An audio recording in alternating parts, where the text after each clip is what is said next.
pinhead, and you should subscribe to Raising Chaos because there's such sight to see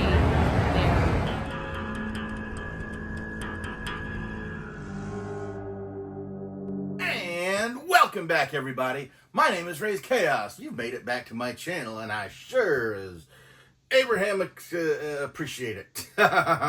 So, yeah, we've got some fun going on today because Raze does love to get back into his horror roots. Feels like he's done a lot of DC lately. And so he really just needed to get back to get something a little bit on the scary side because, as Raze has said many times in the past, it's always Halloween on Raze Chaos's channel. And yeah, we've got a good one. We've got the 2024 film Abigail going on today. And Raze has to say he absolutely loves this movie. Just the very premise of the movie just got me because, yes, Raze knew what it was about when he put it in, when he started it and he was watching it, but it just sucked him right in because I mean, just imagine that you are a career criminal and you get the opportunity basically to find out that you can be in on a $50 million kidnapping caper, I guess you'd say caper event. Nobody's supposed to get hurt, just, very limited, just very 24 hours. You're supposed to kidnap somebody. You're supposed to keep them overnight, and basically, yeah, you get the money. It's all over. Sounds like a really easy score. So you're put in with a group of people. You don't know these people because your client has, just like Reservoir Dogs, where everybody was Mr. Pink or Mr. White, Mr. Blonde. In this case, everybody's got an alias. And really fun, and it really, gave Raze a chuckle that basically all these criminals have been given names of members of the Rat Pack, like Frank Sinatra, Sammy Davis Jr., Dean Martin, all those guys, Joey Bishop. Yeah, so that pretty much tells you exactly how many of them there are. And it's a lot of fun, but when you're dealing with stuff, something isn't quite right, and you start noticing things right away.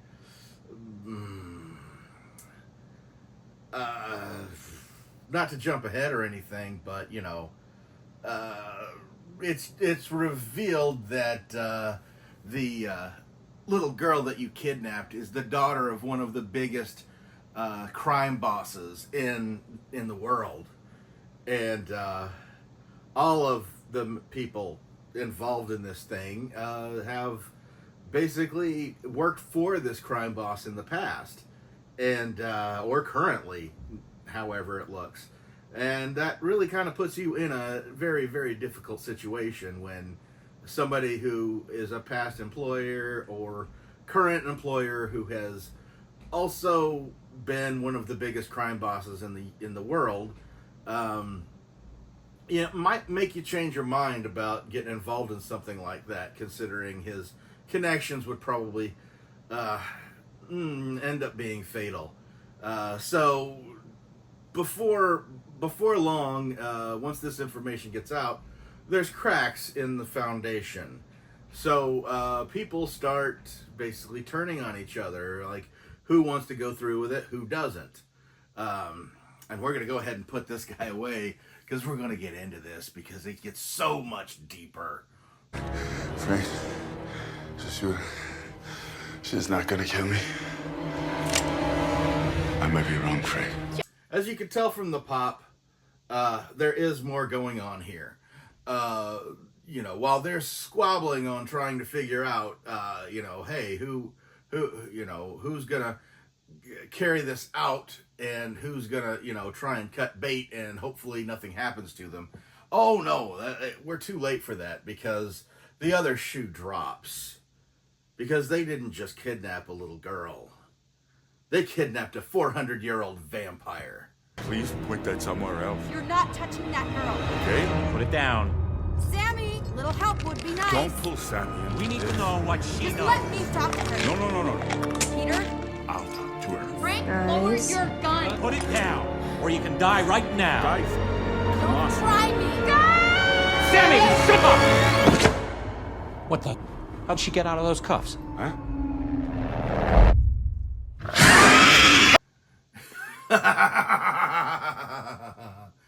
And I have to admit, she is convincing. And as the night goes on, you find out, yeah, the crime boss had no idea. The crime boss is a vampire.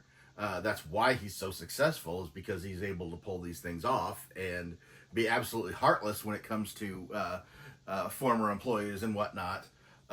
And basically, this is a little girl trying to get the attention of her father. We kidnapped a vampire. A ballerina vampire. And so you've got all that going on. And as it goes on, you realize that, yeah, this isn't, he had nothing to do with this. And there really wasn't, you know, who set up this kidnapping. They find out it was the little girl herself because she's bored. Joey, Yeah. I'm sorry about what's gonna happen to you. And having a bunch of people grab her and take her to her place themselves and holding her hostage, yeah, it's just fun. She gets to basically chase, track, and devour them at her leisure. They're all criminals, so there's nobody to feel bad about. And would she even feel bad about it, really, when you think about it? But yeah, it turns out that their employer is the actual person that they kidnapped, and there really is no paycheck coming. Okay. What do we know about vampires? That they're not real. What are we talking about? Like an Anne Rice or True Blood? You know, Twilight? Very different kind of vampires. They are lunch. I really enjoyed this movie. It was so much fun watching them go. And the real big thing that Raze has to say about this movie is absolutely stolen by the little Alicia Weir, who plays the titular Abigail, because her whole thing is she not only has to play the scared little girl, but then she's got to play the 400-year-old vampire. This beast, this monster that's ready to eat everything in her path. And not only does she do both of them very, very well, but she can switch back and forth on a dime.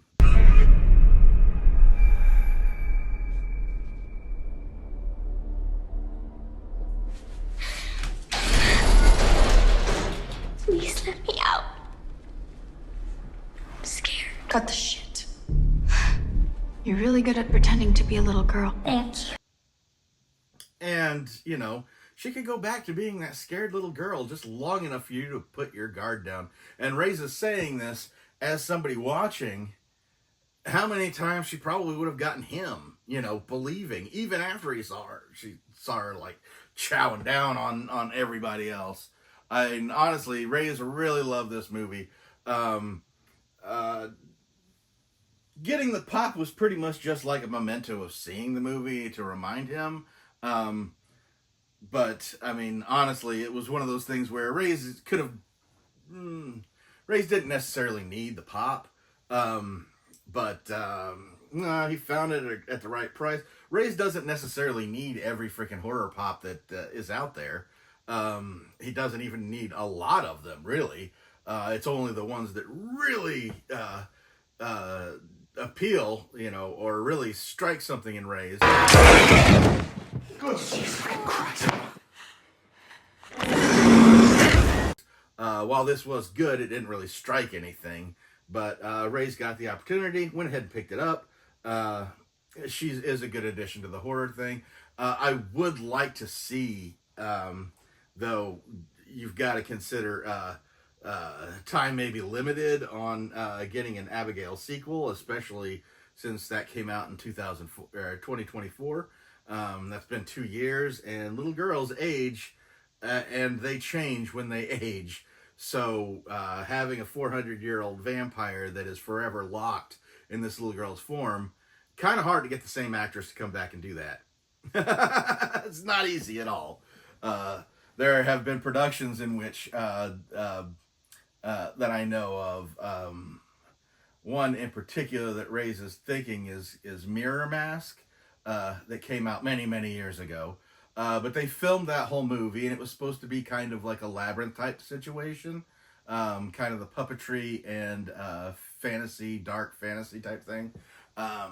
That came and went, and when they went back for reshoots, the actress that was the main character had a growth spurt and was starting to develop into a young woman, which really hurts the reshoot value because, yes, this isn't the same person that played this part. So they basically had to jump through hoops trying to film her in such a ways where you couldn't actually tell that she was actually older than she was when she really started, even though obviously she's older than when she was first filming, but she had developed more, we'll say. And that is the big hang up as far as trying to use young girls for an immortal character, is because their bodies go through a lot and they do change quite a bit. Men do too, but not quite as pronounced, unless you get a huge growth spurt where the person's suddenly towering over everybody. That has happened. But yeah, Raze just has to he will go on about how good Alicia Ware is in this movie. And what got me the most is Raze got this on Blu-ray, and because he loves looking at the bonus stuff and finding out everything. And I think the thing that really struck out to him, it was said by one of the other actors, is they were so impressed with her performance that they'd actually asked her, hey, where did you study to get this good this fast? And the little girl just said the most natural thing to come out of her mouth, that she'd never studied anything. She just watches a lot of TV. How obviously perfect is that? Doesn't work for everybody, but when it does work, it can work really well. But yeah, we're going to go ahead and take this out, and we're going to have a look at Abigail.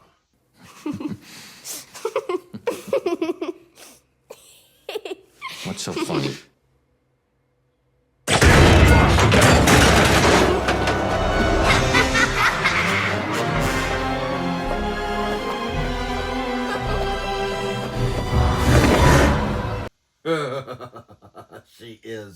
She is wicked and delicious, and this is a great pop. I love the fact that, yes, she's kidnapped from a dance recital. So, as you probably heard earlier, she was What can I say? I like playing with my food. Vampire ballerina. And so you've got her in her tutu, and then you've got her in her sneakers, her tennis shoes. And yeah, the amount of blood caked on her. This is a vampire that has eaten recently, and still in the costume. She's got the little thing in her hair. The level of detail in this really kind of make it. And to be perfectly honest, the shoes actually have sparkles on them, which is another added bonus to show basically her disguise of a little girl. And yeah, this is just excellent. Raze has actually had done a couple of the horror pops that he's done, and he tends to be very particular in it. For example, Raze has the Carrie pop of Carrie from the movie Carrie, and Raze was very particular about the pop that he got. Did he want the one where she's covered in the pig's blood and everything? No, not really. Did he want one that was that moment right before the pig blood drops and covers her? Yes, that's the one Raze wanted. Raze wanted the one right before the horror began. And in this case, no, Raze wants Raze would not see a point in having the cleaned version, the less vampiric version. She is a little vampire, and she's a hungry little vampire, and that makes this absolutely awesome. So if you haven't seen this movie, you definitely should check it out. It's a lot of fun, especially if you love vampires, because yes, she she even turns some of the people into vampires, only to dismiss them immediately, because you know the difference between a vampire and a 400-year-old vampire is substantial. And don't let the shape fool you. She is a killer. So yeah, and meeting with the dad is very poignant and very, very satisfying. But yeah, definitely check this one out if you haven't already. But yeah, Raze is gonna go ahead and let you go. He's made you look at a vampire for a little bit, and now he's gonna let you go. Be careful, they're out there. But I hope you guys have a great day. I hope you have enjoyed the video, the ups and downs that Raze has been bringing you on. Raze has got a lot of fun stuff coming your way. Looking forward to introducing you to more things, or reminding you of things if you've already seen them. That's what Raze loves to do. So Raze is going to go ahead and get out of here now. I hope you have a great day, and never forget that life is full of odd moments, and you never know when you're going to be defined.